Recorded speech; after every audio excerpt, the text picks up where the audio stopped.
kailangan talagang maging wais sa pagbabudget ng ating mga kakainin. Kaya sakto po, ang lulutuin natin mura na, pwede pang pagkakitaan at tiyak magugustuhan ng buong pamilya.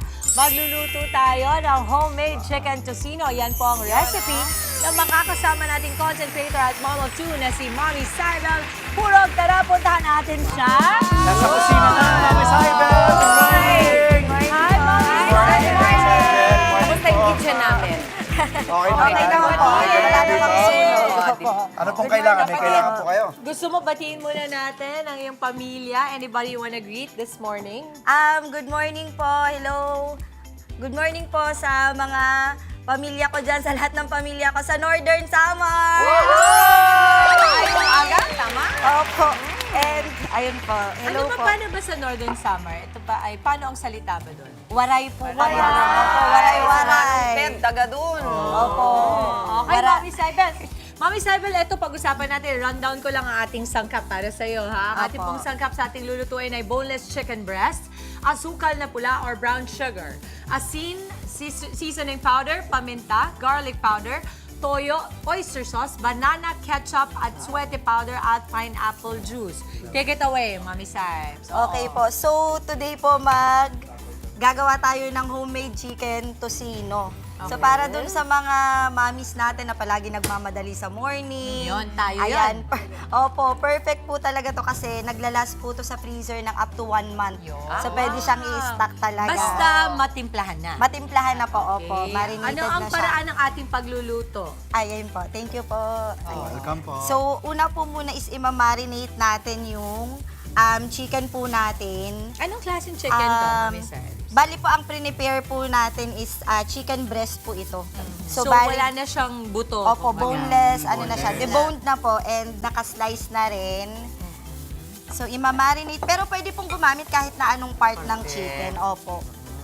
Actually, minsan po mas maganda yung parang thigh part. Thigh pit, Kasi oo, parang thigh ano pit siya, eh, juicy siya. Gusto ng mga kids talaga yung gano'n. Ito, paghahalo-haluin natin to. Opo, so sa separate bowl po para matikman natin kung tama na, ilalagay muna po natin yung mga panimpla. So, ito yung sugar po muna. Sige. Ayan. So, Haluin ko for opo. you. Ayan, okay na po yan. Okay. And then, ito po is oyster sauce. Oyster sauce. Opo, oyster sauce. Sige. May tanong po ako, sa sugar po talaga kailangan brown po? Um, Or okay lang din white? Pwede Ito rin kasi naman parang po yung white, kaso mas mabilis po kasi mag-caramelize yung brown. Brown. So parang Gandang sa tip tocino yun. po, di ba, parang Oo, meron oo, siyang, manamis parang may charred May effect. sugar. Ganun. Okay, ano pa Opo, next? yung soy sauce po. Lahatin ko toyo. na, ma'am? Opo. Ano po yan? Mga 1 teaspoon? Ano sabi niyo? Mga 1 tablespoon One po. tablespoon. Opo, gano'n. And then? Tapos yung atin pong banana ketchup. Opo. Bakit Pampa- banana ketchup po? Yung po kasi yung parang pasok sa panlasa ng mga Pinoy, yung banana ketchup. Oo. Medyo sweet siya, gano'n. Ayun po. Okay. And then, yung pineapple juice po natin. Lalahatin ko po ba? Opo, para ano. May tawag ka dyan, Dims, ano, pag kami pineapple, ano yun? Lutong juice? Lutong sa, juice. Ano, Kapampangan. Oo. Mama, ikaw, paano ka nagsimulang magluto? Actually po, medyo, yung pag-start ko po sa pagluluto, neto na po yun nung parang nagkaroon na ako ng sariling family ko. Pero yung hilig ko po talaga sa food, nag-start siya nung bata pa lang ako. So, mahilig po talaga ako kumain. Hindi ako picky eater. Pero yung kinakain ko lang is luto lang ng mama ko. So, palagi po niya sinasabi, paano yan pag wala ako? Anong kakain, hindi ka kakakain? Parang, ayun po. Wow, kung ako yung nanay mo, parang kilig na kilig siguro. Siyempre, di ba? Itong homemade tocino, saan naman nagmula itong recipe nito? At paano ito naging, kumbaga, Bakit ito yung Specialty, binida mo sa amin oo. today? Opo. Yung mama ko po kasi, ayaw na ayaw nun sa mga parang, yung may mga preservatives na mga Totoo pagkain, yung mga, ano po ba yung tawag doon? Basta pa yung mga gano'n na food. I So know. gumagawa po talaga siya ng mga Ng sarili sarili niya. niya, mga recipe, ganyan. Mama, after nitong pineapple, anong ilalagay na? Yung seasoning granules po. Okay. Para- And then? Andiyan pa ba si Opo. Mama? Tapos, wala na po. Sad to say, wala. So, this is her memory. Yes keeping po, her yes memory po. alive. Legacy And yan. then, pepper and salt po. Ayan. Okay. So, mga 1/2 teaspoon lang siguro po. Ayan. Sige, sabihin Since mo my when to sister- stop, Mama, ha? Apo. Ayan. Okay na po yan, yung ganyan. Galing Tansya-tansya. Mga tansyador na. Bukod sa homemade tocino, ano pa ang mga pwede natin ipagmalaki, Mama Saibel? Na mga specialty natin? Sa ngayon po, yung talagang dish na ipagmamalaki ko is yung beef caldereta. Uy! Ano, pamana po yan sa akin ng mama ko. So, ayun po. Caldereta. Okay. Yun ang ano. Mama, ilalagay ko na po ba ito? Ano po ba ito? Ay, yung atswete po muna. Pampacolor po yan. Lahat na po yan, opo. Okay. So, di ba po yung tusino Anato. natin is mapula siya. So, para ano. So, habang ginagawa natin to, ang next ba ilalagay na natin Yes po, to? ilalagay na yung ating Habang chicken. tinutuloy natin ang ating homemade chicken tocino, imamarinate natin yan dito sa ating mixer. Narito na nga po ang ating homemade chicken tocino ala Mami Saibel. Thank you, Ate Mase and DJ Chacha. Itong expectation versus reality. Aba, saktong-sakto naman pala. Oh. Meron pa kanya rin tayong yung paano.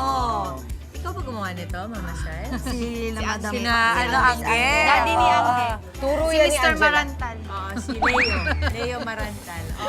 Okay, eto na. Malalaman natin kung ano ba ang ating matitikman dito. Pwedeng i-marinate ito ng overnight, Mama, Yes no? po, Or anong 24 pinakamatagal? Ito yun. 24 hours po para mas manuot yung lasa at least. Pero kaya po niyan magtagal ng up to 1 month sa freezer. Okay. Ayun, pwede po siyang i-stock. Ayun. Gumawa ng madami, pambaon, pang almusal. Yan. 150 pesos for 250 ml na tub. Yes. Magkano ito, Mama, kung ibebenta or gagawing negosyo? Ayun po, so isa din po itong pwede natin gawing pagkakitaan, extra income po sa mga mommies natin na nasa bahay lang. Pwede siyang ibenta, ang costing ko po ngayon is nasa 150 pesos per 250 ml na tub.